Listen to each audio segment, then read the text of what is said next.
کہیں یہ نہیں رہے گا کہ خدا حج کرتا ہے تم بھی حج کرو، کہیں یہ نہیں رہے گا کہ خدا سجدہ کرتا ہے تم بھی سجدہ کرو، لیکن جب باری آئی اپنے محبوب پر درود پڑھنے کی، جب باری آئی اپنے حبیب پر درود پڑھوانے کی، جب باری آئی اپنے نبی پر درود شریف کا نذرانہ پیش کروانے کی، تو سب سے پہلے اپنے فضیل کو اظہار فرمایا، سب سے پہلے اپنے کام کا اظہار فرمایا، ان اللہ و ملائکتہ یصلون علی النبی، بے شک اللہ اور اس کے فرشتے پیارے نبی پر درود و سلام کرتے ہیں، یا ایھا الذین آمنوا، اے ایمان والو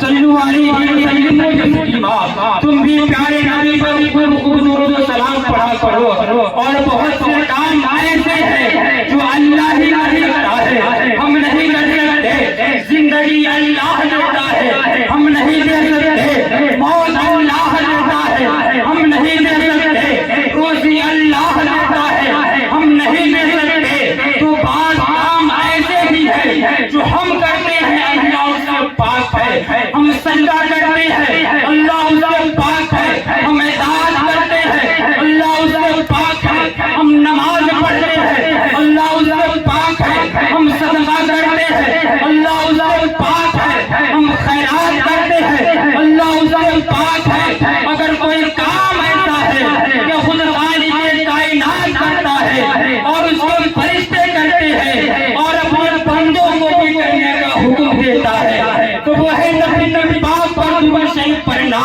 وہ ہے میرے نبی پاک پر درود شریف کا نذرانہ پیش فرمانا، اسی لیے آپ رات بھر درود پاک پڑھا کریں، درود پاک پڑھیں اللہ محمد صلی اللہ علیہ وسلم،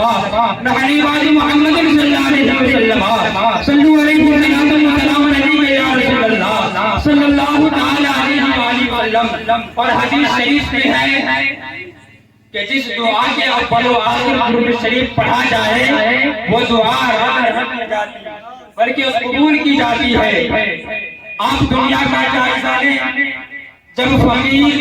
کسی سخی کے دروازے پر جاتا ہے تو وہ فقیر سب سے پہلے سخی کی اولاد کے لیے دعا مانگتا ہے، جان کی سلامتی کے لیے دعا مانگتا ہے، مال کی سلامتی کے لیے دعا مانگتا ہے، تو سخی سمجھ جاتا ہے یہ بھکاری تہذیب والا ہے، اسے خالی ہاتھ لوٹانا مناسب نہیں، اسی طرح اللہ تبارک و تعالی اپنے بندوں سے فرماتا ہے اے مسلمانوں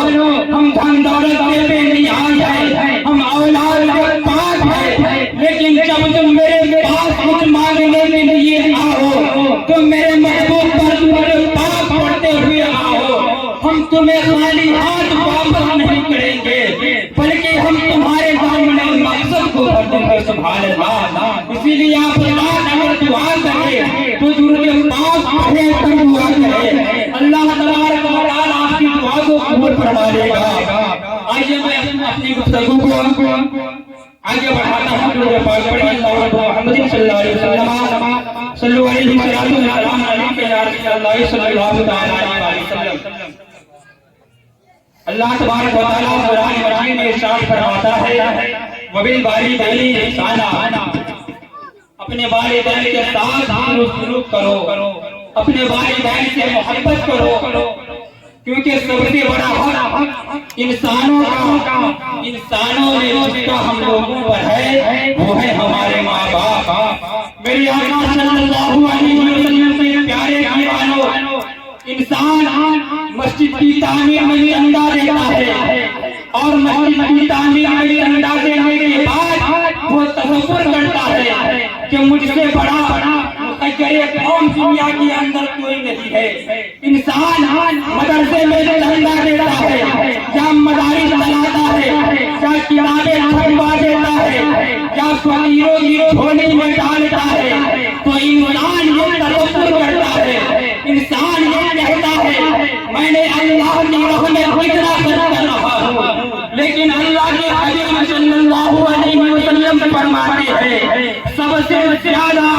تمہارے مال کا حقدار اگر کوئی ہے دنیا کے اندر تو وہ پہلے تمہارے ماں باپ ہے، مسجد میں چندہ دینے سے زیادہ ثواب، مدرسے میں چندہ دینے سے زیادہ ثواب، کتابیں چھپوا دینے سے زیادہ ثواب، فقیروں کی جھولی میں ڈالنے سے زیادہ ثواب، حتیٰ کہ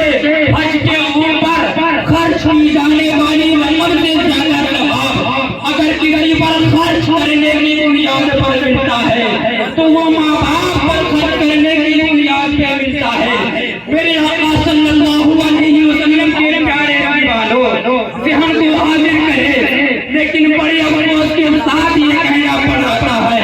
آج انسان محفلوں کے اندر اعلان تو کرواتا ہے میری طرف سے اتنے ہزار، میری طرف سے اتنے لاکھ، لیکن جب ماں باپ پہ خرچ کرنے کی بات آتی ہے تو وہی انسان کو دیکھو باپ کو ڈانٹتا ہوا نظر آتا ہے، ماں باپ کو بھٹکاتا ہوا نظر آتا ہے۔ میرے آقا صلی اللہ علیہ وسلم کے پیارے والوں اللہ کے حبیب صلی اللہ علیہ وسلم فرماتے ہیں جس کے ماں باپ سے ناراض ہے اللہ تبارک و تعالی اس کی عبادتوں کو قبول نہیں فرماتا ہے، نہ اس کا حج قبول کیا جاتا ہے، نہ اس کی نماز قبول کی جاتی ہے۔ ہم احساس کریں کیا ہم نے اپنے ماں باپ کو راضی کیا ہے؟ ہمارے ماں باپ ہم سے راضی ہے؟ آج کل وہ نوجوانوں سے میں گزارش کرتا ہوں جو اپنے ماں باپ کو گھر کا کچرا سمجھتے ہیں، جو ماں باپ کی قدر نہیں کرتے، جو ماں باپ کی اہمیت نہیں کرتے، کوئی ماں باپ کو اللہ اکبر بلا رہا ہے، کوئی ماں باپ کو گھر سے نکال رہا ہے، کوئی ماں باپ سے دولت چھپا رہا ہے، کوئی ماں باپ کو گھر سے نکال رہا ہے اور پسند کی شادی کے شوق کے اندر کوئی ماں باپ کو اللہ اکبر بلا رہا ہے۔ میرے قوم کی جوانوں اللہ کے حبیب صلی اللہ علیہ وسلم کے فرمان کا مفہوم سنو، ہر گناہگار اور مجرم کو قیامت کے دن عذاب دیا جائے گا۔ اگر کوئی نماز نہ پڑھے تو مرنے کے بعد عذاب ملے گا، اگر کوئی شراب پیے تو مرنے کے بعد اس کو عذاب ملے گا، اگر کوئی کسی کا دل دکھائے تو مرنے کے بعد اس کو عذاب ملے گا، اگر کوئی تاش کے پتے کھیلے تو مرنے کے بعد اس کو عذاب ملے گا، اگر کوئی شراب پیے تو مرنے کے بعد عذاب ملے گا۔ لیکن سنو، دو لوگ ایسے ہیں جب تک کہ دنیا میں اللہ تبارک و تعالی اسے ذلیل نہیں کرتا اس وقت تک اسے موت نہیں آتی۔ ایک تو ماں باپ بتانے والا، ایک ماں باپ کا دل دکھانے والا، اور دوسرا رسول اعظم صلی اللہ علیہ وسلم کی شان میں گستاخی کرنے والا، رسول اللہ صلی اللہ علیہ وسلم کی شان میں بے ادبی کرنے والا اس وقت تک دنیا سے نہیں جاتا جب تک کہ دنیا میں برباد نہ ہو جائے، جب تک کہ دنیا میں رسوا نہ ہو جائے، جب تک کہ دنیا کے اندر در در کے ٹھوکر نہ کھا جائے، اس وقت تک اسے موت نہیں آتی ہے۔ اسی لیے آپ اپنے والدین سے دعائیں لیا کرے، اپنے والدین سے محبت کرے، اپنے والدین کے ساتھ حسن و سلوک سے پیش آئے، کیونکہ ماں باپ کی دعا ایسی دعا ہے کہ جب ماں اولاد کے حق میں دعا کرتی ہے تو اللہ تبارک و تعالی اس دعا کو رد نہیں کرتا بلکہ قبول کر لیتا ہے۔ کسی شاعر نے کہا ہے زندگی جب ہمیں حملی پہ چڑھا دیتی ہے، زندگی جب ہمیں حملی پہ چڑھا دیتی ہے، ماں تو اس وقت بھی جینے کی دعا دیتی ہے، اور یہ حقیقت ہے۔ بزرگوں نے کہا ماں کی دعا عرش اعظم کے بھی پائے کو ہلا دیتی ہے، اور اتنی تاثیر رکھی ماں کی دعا میں رب نے عالم انگریز کو شہنشاہ بنا دیتی ہے. حضرات میں گفتگو یہ کر رہا ہوں ہم کو کہنے میں حضرات کو سننے میں کوئی غلطی کوتاہی ہوئی ہو تو رب العزیز کی بارگاہ میں دعا ہے مولا ان ساری غلطیوں کو معاف عطا فرما اور ہم کو کہنے سے زیادہ سے عمل کرنے کی توفیق اور عطا فرما. وقت کی قلت دامن گیر ہے ابھی بڑے بڑے علماء شورا کی آمد ہے ان سبوں سے آپ حضرات کو سماعت کرنی ہے. وما علینا السلام علیکم.